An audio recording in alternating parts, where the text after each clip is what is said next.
Just like podcasts, newsletters are a great way to learn more about history. So that's why I created the History Weekly newsletter to round up all the best history podcasts of the week and break them down just for you. And as a little bonus, I outline a major historical event that occurred each day that week in history, along with pictures, of course. Consisting of 4 sections, I first list those major historical events, then I list all the history podcasts that I listened to that week with their cover arts and links, rank the 3 best episodes, and finish with a guest recommendation. So if you're looking for a new newsletter to follow and learn even more history, follow the link in the show notes or enter your email at historyweekly.eo.page/landing. And now, to the show.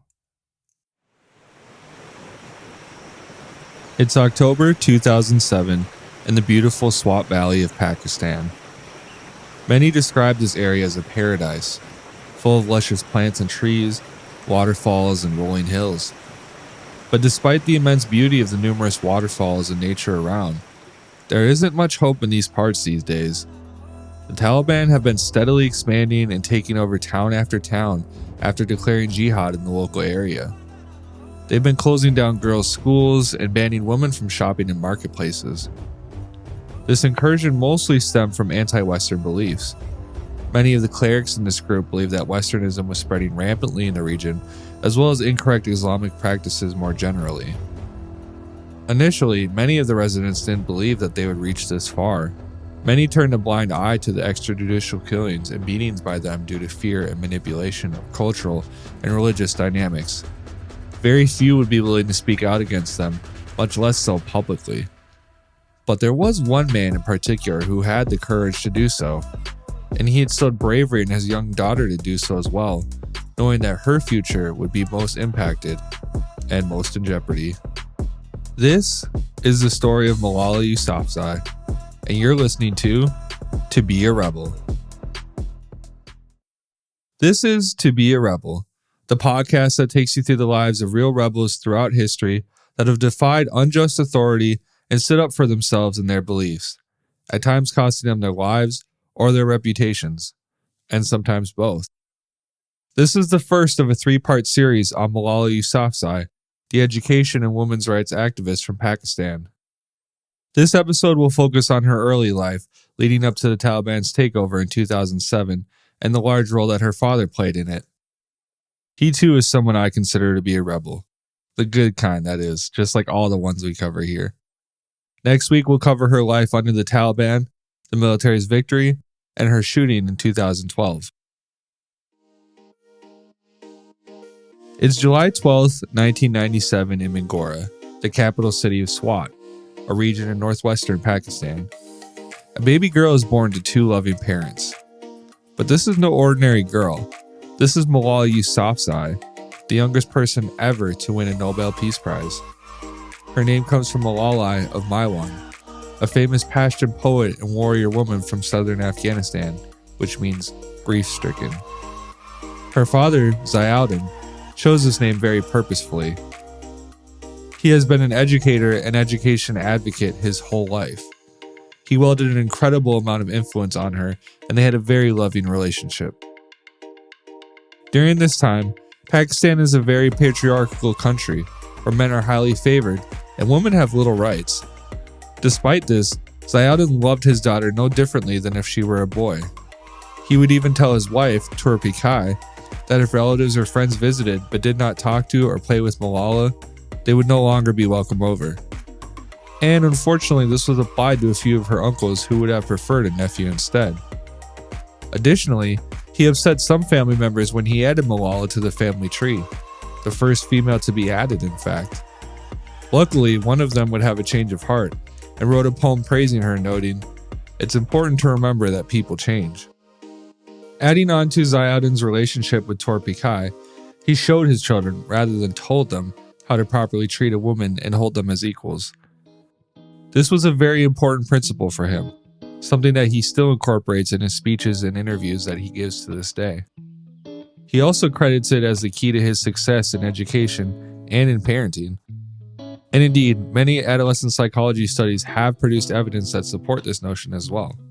Children, more often than not, do not mimic what we say, but rather what we do. And to take it a step further, in his own words, people ask me what is special about my mentorship that has made Malala so bold and courageous, vocal, and poised. I tell them, don't ask me what I did. Ask me what I did not do. I did not clip her wings. And that's all.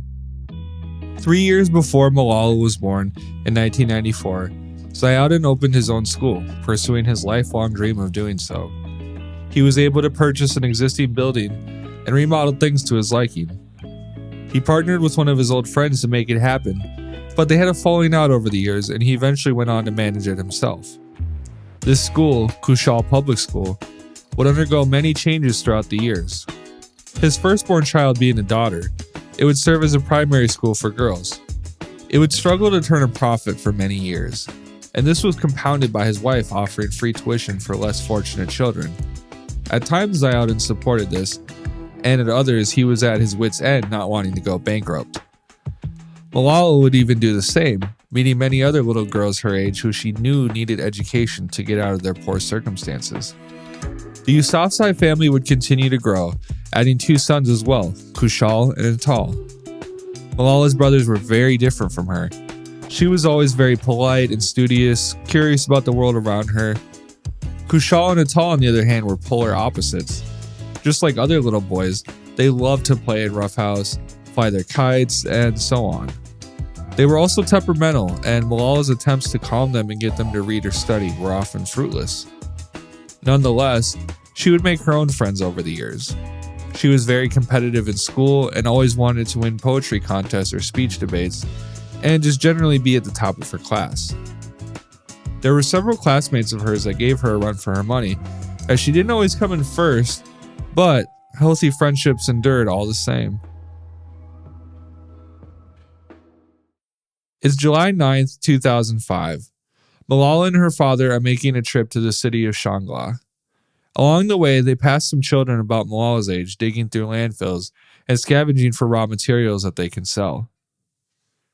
Although it's a measly sum, it's enough to feed them as they are homeless and without education. Malala stops to talk to them and pleads with her father to allow them to attend school.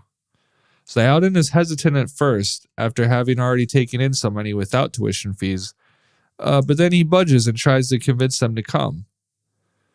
But they also do this to support their families and refuse to leave. Not wanting further trouble, they continue on with a heavy heart for Malala.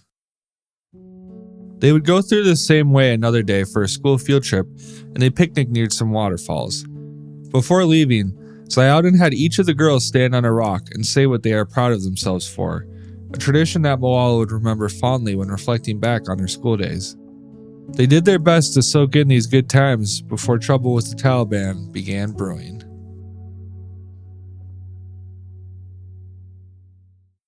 It's February 2004, and Radio Mullah is just beginning to go over the air.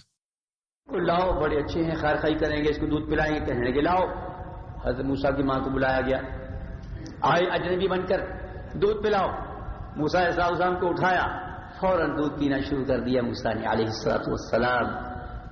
consortium of pro-Taliban clergy and their bidders have started a campaign to launch jihad in the area after they claim that Western influence is being pervasive and Islam is not being practiced properly. Both of these have been disputed by local residents, but unfortunately they use manipulative tactics as well as fear and terrorism to gain more and more territory and influence, perceived or otherwise. This all comes amidst even greater turmoil from natural disasters such as heavy flooding and earthquakes.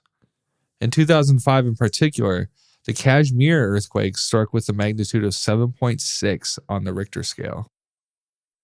Despite the immense damages wrought, relief efforts were stalled, in part due to corruption and in part because much of the country was still rural and remote, therefore making it hard to reach and distribute resources. The Taliban swooped in and took advantage of this, especially in the more hard-to-reach places.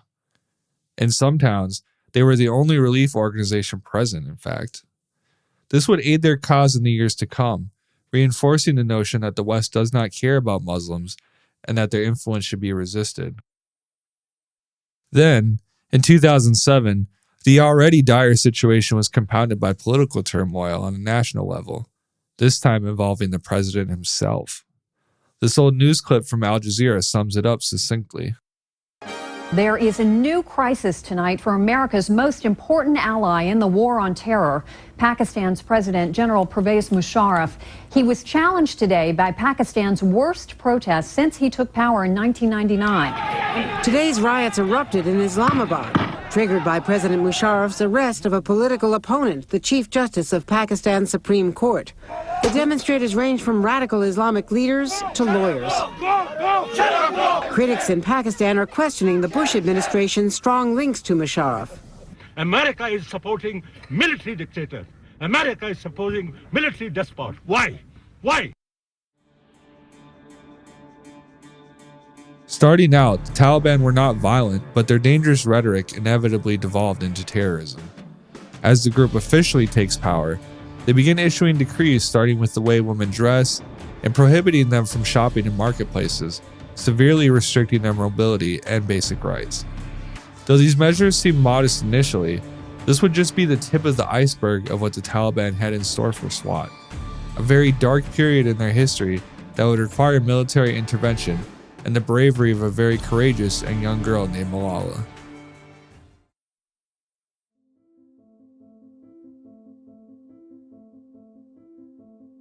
Thanks for listening to Be a Rebel. This has been part 1 in our 3-part series on Malala Yousafzai, the education and women's rights activist from Pakistan. Today we covered her early life leading up to the Taliban's takeover in 2007 and the large role that her father played in her life. Next week we'll cover her life under the Taliban, the military's victory, and her shooting in 2012. If you enjoyed the show, we'd love it if you told your friends and family about it and gave us a 5-star review on Apple Podcasts, Spotify, or wherever you're listening now. And don't forget to subscribe so you don't miss out on all our new episodes covering all of history's rebels. Have an idea for a rebel you'd like to see covered? Email me, david@echofox.media, to have it considered. A quick note on dramatizations. We can't always know exactly what was said, but these depictions are based on historical research. Hosting and production is done by me, David Los. Editing and sound design by Brianna Reese. Historical research for this episode was done by me, David Los. Links to all of our sources used and resources for further reading can be found in the show notes. We'll see you next week, and until then, take care.